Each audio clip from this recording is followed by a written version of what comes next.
अब हमें पता ये करना, चुंबकीय क्षेत्र के बारे में हमें पता है, हमें पता करना ये चुंबकीय क्षेत्र रेखाएं, इनकी ज़रूरत हमें क्यों पड़ी, क्यों हमें इसको बनाने की ज़रूरत पड़ी चुंबकीय क्षेत्र रेखाओं की। क्लियर? और क्या हमारे ये काम आती। क्लियर है ना? तो सबसे पहले मैंने क्या किया, ये एक पॉइंट लिया है, इसके ऊपर अपना कंपास रख दिया है, दिक सूचक रख दिया है। दिक सूचक में एक तरफ नॉर्थ होता है, एक तरफ साउथ होता है। अगर मैं यहाँ रखूँगा तो नॉर्थ इस तरफ जाएगा और साउथ इस तरफ जाएगा। क्लियर है? अब इसी दिक सूचक को मैंने उठा के यहाँ रख दिया है, ठीक है, ऐसे। क्लियर है? अब ये वाला देखो, यहाँ नॉर्थ है, यहाँ साउथ है, तो ये देखो इधर नॉर्थ है तो इसको दूर भगाएगा, ये इधर खींचेगा, मतलब ये जाएगा इधर और ये जाएगा इधर। इसमें फ़र्क आ गया ना? मतलब यहाँ पे सुई अलग तरीके से हिल रही है, यहाँ तो सुई ऐसे हिल रही थी, यहाँ ऐसे हिलने लग गई। क्लियर? नॉर्थ पहले इधर जा रहा था, अब इधर जा रहा है। समझ रहे हो ना सारे? यानी कि हमें दोनों पॉइंट पे इतना तो हमें पता चल गया कि चुंबकीय क्षेत्र है। क्यों? क्योंकि सुई हिल रही है। लेकिन एक कन्फ्यूज़न आ गई, क्या कि यहाँ पे तो अलग तरीके से हिल रही है, यहाँ पे अलग तरीके से हिल रही है, यानी कि इसकी दिशा बदल रही है। बदल रही है कि नहीं? और ये जो दिशा के अंदर कन्फ्यूज़न आ रही है ना, उसको क्लियर करने के लिए चुंबकीय क्षेत्र है, उसके पास दो चीज़ें होती है। उसके पास क्वांटिटी भी होती है। क्वांटिटी मतलब कम है कि ज़्यादा है, ये तो हो गई क्वांटिटी। लेकिन इसके साथ एक और चीज़ भी होती है, दिशा होती है, डायरेक्शन होती है। ये देखो यहाँ पे ऐसे घूम रहा था, ये वाला इधर गया, ये वाला इधर गया, है ना? यहाँ पे ये वाला इधर गया, ये वाला ऐसे घूमने लग गया, ठीक है ना? यहाँ पे दिशा अलग हो गई, यहाँ पे दिशा अलग हो गई। तो चुंबकीय क्षेत्र के पास क्वांटिटी या हिंदी में बोले तो परिमाण भी होता है और दिशा यानी डायरेक्शन भी होती है। चुंबकीय क्षेत्र के पास ये दो चीज़ें हमेशा होती है। क्लियर है? और उस जो दिशा है, दिशा के अंदर हमें यहाँ पे कन्फ्यूज़न आ गई। इस कन्फ्यूज़न को क्लियर करने के लिए हमें चुंबकीय क्षेत्र रेखाएं खींचनी पड़ी। चुंबकीय क्षेत्र रेखाएं क्या होती है? तो चुंबकीय क्षेत्र रेखाएं एक बार हमने खींच दी ना, तो फिर हमें डायरेक्शन के बारे में क्लियरिटी हो जाती है। और अब इसके अंदर चुंबकीय क्षेत्र रेखाओं के बारे में इतना सबको क्लियर हुआ कि हमें खींचनी क्यों है। हमें इसलिए खींचनी है ताकि हमें डायरेक्शन या चुंबकीय क्षेत्र की दिशा का पता रहे। क्लियर है ना? और उसके लिए हम चुंबकीय क्षेत्र रेखा खींच के और उसके ऊपर एरो भी लगाएंगे। वो अभी हम खींचेंगे तब आप देखना। अब खींचने का तरीका क्या है, ठीक है? चुंबकीय क्षेत्र रेखाओं के बारे में आपने पता किया, अब हमें पता करना है कि चुंबकीय क्षेत्र रेखाएं खींचनी कैसे है। तो इन दोनों में से हम क्या करते हैं, एक को फिक्स कर लेते हैं कि वो हिलेगा, उसी को हम चुंबकीय क्षेत्र की दिशा मान लेंगे। क्लियर है ना? जिस तरफ भी वो हिले। और उसमें से हम ये जो नॉर्थ है ना, उत्तर, इसको मान लेते हैं कि ये जिस तरफ भी, उत्तर दिशा जिस तरफ भी होगी अपने दिक सूचक की, उसी को हम चुंबकीय क्षेत्र की दिशा मानेंगे। क्लियर है? ये जिस तरफ भी हिलेगा। समझ रहे हो क्या सारे? क्लियर है ना? जिस तरफ भी ये उत्तर दिशा होगी हम उसी को चुंबकीय क्षेत्र की दिशा मानेंगे। क्लियर है ना? क्योंकि इन दोनों में से हमें किसी एक को चूज करना है ताकि हमारी कन्फ्यूजन ही खत्म हो जाए। ये हमारी है कोई चुंबक, ठीक है? चुंबक के अंदर दो ध्रुव होंगे, एक नॉर्थ और एक साउथ। इस तरफ मैंने नॉर्थ बोल दिया, इस तरफ साउथ बोल दिया, ठीक है? अब हमें इसकी चुंबकीय क्षेत्र रेखाएं पता करनी। चुंबकीय क्षेत्र रेखाएं क्या होती है? तो चुंबकीय क्षेत्र रेखाएं चुंबकीय क्षेत्र की हमें क्या बताती है? दिशा बताती है। क्लियर है? अब सबसे पहले यहीं पे बात करते हैं, ठीक है? यहीं पे हमें क्या, अब यहाँ पे अगर दिशा पता करनी है तो हमें क्या रखना है? एक कंपास या दिक सूचक रखना है। सबसे ईजी तरीका वही है। क्लियर है? दिक सूचक के पास एक तरफ N होता है, एक तरफ S होता है। हम S को लिखते ही नहीं हैं। क्लियर है ना? क्यों नहीं लिखते हैं कि अगर लिख दिया तो कन्फ्यूजन क्रिएट होगी। हम सिर्फ N, तो यहाँ पे दिक सूचक है, उसकी एक दिशा मैंने ले ली, वो है N। ठीक है? अब बताओ, ये कंपास रखा हुआ है, ये S है, ये इधर घूमेगा कि इधर घूमेगा? इधर घूम के बिल्कुल ऐसा हो जाएगा, यानी कि ये ऐसे घूमेगा और इसका ऐसे हो जाएगा। ठीक है? जिस तरफ N घूमा उसी को हमने क्या बोल दिया? चुंबकीय क्षेत्र रेखा की दिशा। ठीक है ना? तो ये यहाँ पर अगर मैं इस बिंदु पर बात करूं तो चुंबकीय क्षेत्र की दिशा किधर होगी? इधर। क्यों? क्योंकि ये नॉर्थ घूम के किधर आया है? इधर आया। क्लियर है ना? इसलिए यहाँ पे ये हो गई चुंबकीय क्षेत्र की दिशा। क्लियर है? अब एक पॉइंट और यहाँ से लेता हूँ। ठीक है? यहाँ पे फिर से ये कंपास रखेंगे तो यहाँ पे ये N है, ये किस तरफ आएगा? इस तरफ आएगा, क्योंकि यही N को अपनी तरफ खींचेगा, मतलब कुछ कुछ ऐसा ही आएगा ना। तो यहाँ पे चुंबकीय क्षेत्र रेखा की ये दिशा हो गई। क्लियर है? हाँ,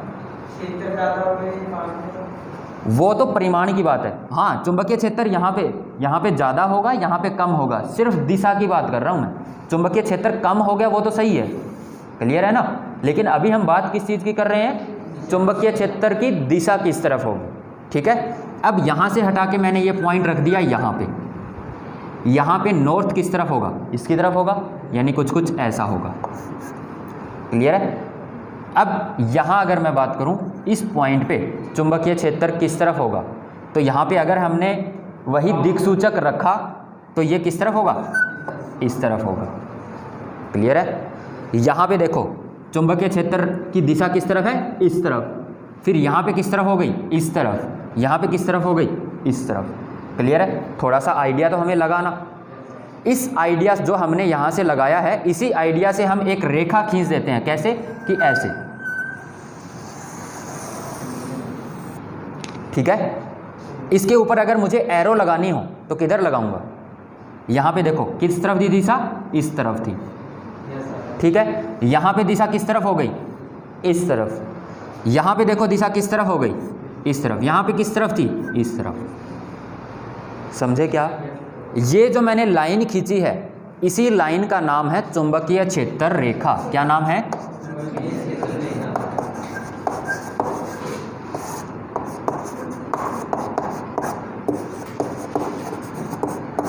ये हर चुंबक के चारों ओर हम खींच सकते हैं। किसकी मदद से खींची है हमने ये? कंपास की मदद से। ठीक है, या दिक्सूचक की मदद से। दिक्सूचक के अंदर हमने किसको दिशा माना है, तो नॉर्थ जिस तरफ भी जाएगा उसी को हमने दिशा माना। क्लियर है ना? बस ये ध्यान रखोगे तो आपको ये डायरेक्शन हमेशा क्लियर रहेगी। समझ में आया क्या सबको? अब ऐसी ही अगर एक और रेखा मुझे खींचनी हो तो वो कैसे खींचेगी, इसके साथ साथ और खींच देंगे एक।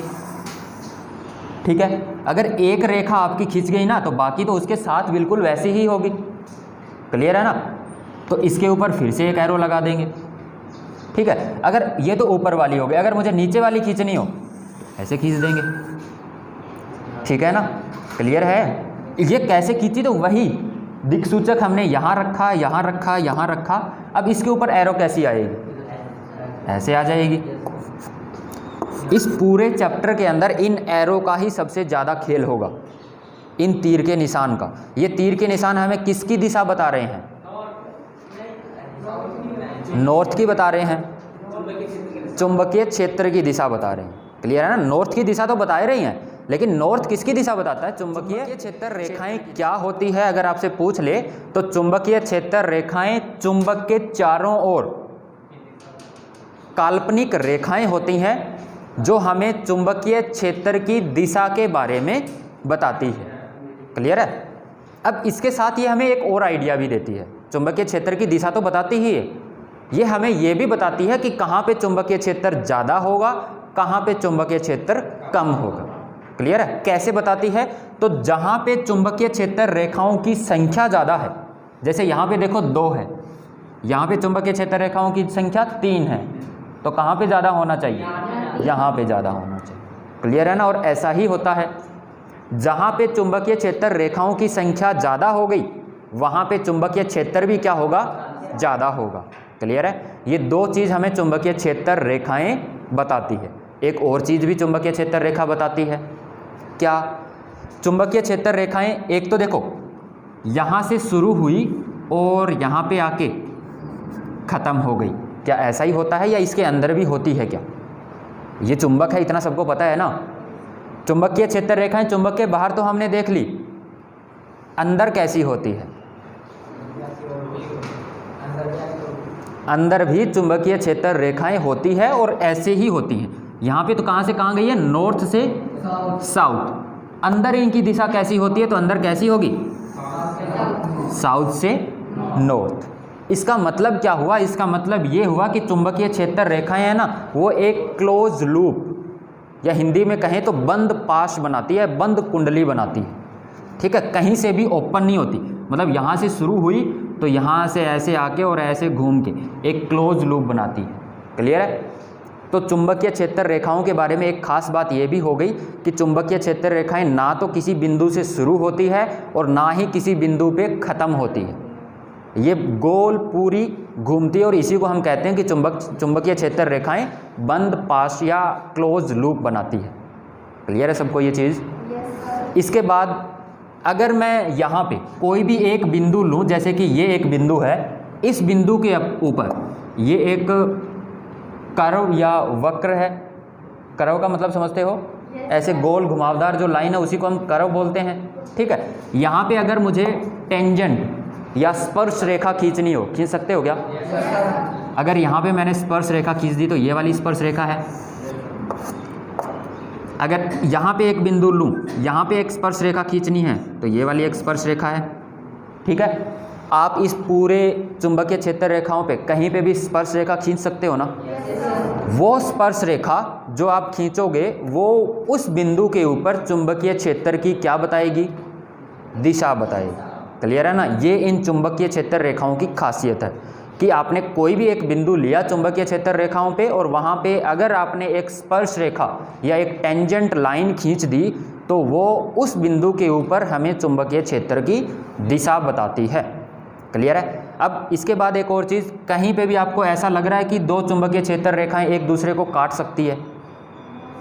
नहीं, कभी भी नहीं काटेंगी। क्यों नहीं काटेंगी? वो इसलिए कि मान लो यहाँ से एक चुंबकीय क्षेत्र रेखा ऐसे निकली और इसको ऐसे काट दिया और फिर यहाँ आ गई और यहाँ पे इसको काट दिया, तो एक इस बिंदु पे काटा, एक इस बिंदु पे और एक इस बिंदु पे। बाकी सब जगह तो हमें चुंबकीय क्षेत्र की दिशा पता चल जाएगी, लेकिन अगर इस बिंदु की बात करें तो यहाँ पे चुंबकीय क्षेत्र किधर होगा? अगर ये वाली एरो से बात करें तो इधर होना चाहिए, इस वाली से बात करें तो इधर होना चाहिए। दो दिशा हो गई एक ही बिंदु पे, है ना? तो एक बिंदु पे क्या दो दिशा हो सकती है क्या? अगर हमने यहाँ पे अपना दिक सूचक रखा तो उसका नॉर्थ जो है या तो इधर जाएगा या इधर जाएगा, है ना? ये यूँ तो है नहीं कि वो सुई दो भागों में बढ़ जाएगी, एक इधर और एक इधर, ऐसा तो नहीं होने वाला ना। बस यही एक कारण है कि चुंबकीय क्षेत्र रेखाएं एक दूसरे को कभी भी नहीं काटती है या नहीं प्रतिच्छेद करती है। क्लियर है सबको? तो ये 3-4 पॉइंट चुंबकीय क्षेत्र रेखाओं के गुण हैं। क्लियर है?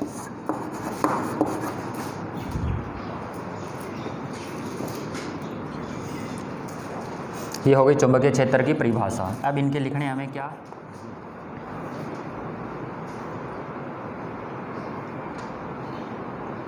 हर एक गुण से एक एक नंबर का एक क्वेश्चन बन सकता है। जैसे कि ये पहले वाले गुण की अगर मैं बात करूं, इससे कैसा क्वेश्चन पूछा जा सकता है आपसे? तो ऐसा कि किसी भी चुंबक के चुंबकीय क्षेत्र रेखाओं की दिशा क्या होती है, तो ये वाला पॉइंट उसका आंसर होगा। क्लियर है? किसी भी चुंबक, चाहे वो कैसे भी आकार की हो, तो हमेशा चुंबक में, अगर चुंबक के बाहर आप चुंबकीय क्षेत्र रेखाओं की दिशा पता कर रहे हो तो उत्तर से दक्षिण, और अंदर अगर आप चुंबकीय क्षेत्र रेखाओं तो कहाँ से कहाँ? दक्षिण से उत्तर। ये चुंबकीय क्षेत्र रेखाओं की एक कन्फर्म दिशा है। क्लियर है? अगर किसी एक बिंदु पे आपको चुंबकीय क्षेत्र की दिशा पता करना हो, मैग्नेटिक फील्ड की दिशा पता करना हो, तो दूसरा वाला पॉइंट आप क्या करोगे? वहाँ पे एक स्पर्श रेखा खींच दोगे और वही स्पर्श रेखा आपको क्या बताएगी? चुंबकीय क्षेत्र की दिशा।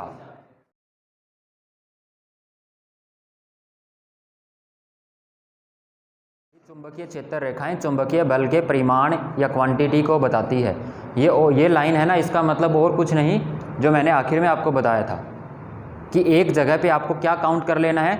चुंबकीय क्षेत्र रेखाओं को काउंट कर लेना है। जहाँ पे चुंबकीय क्षेत्र रेखाएं ज़्यादा, वहाँ पे चुंबकीय क्षेत्र भी ज़्यादा और चुंबकीय बल भी ज़्यादा। क्लियर है ना? इस लाइन का सिर्फ इतना ही मतलब है। ठीक है?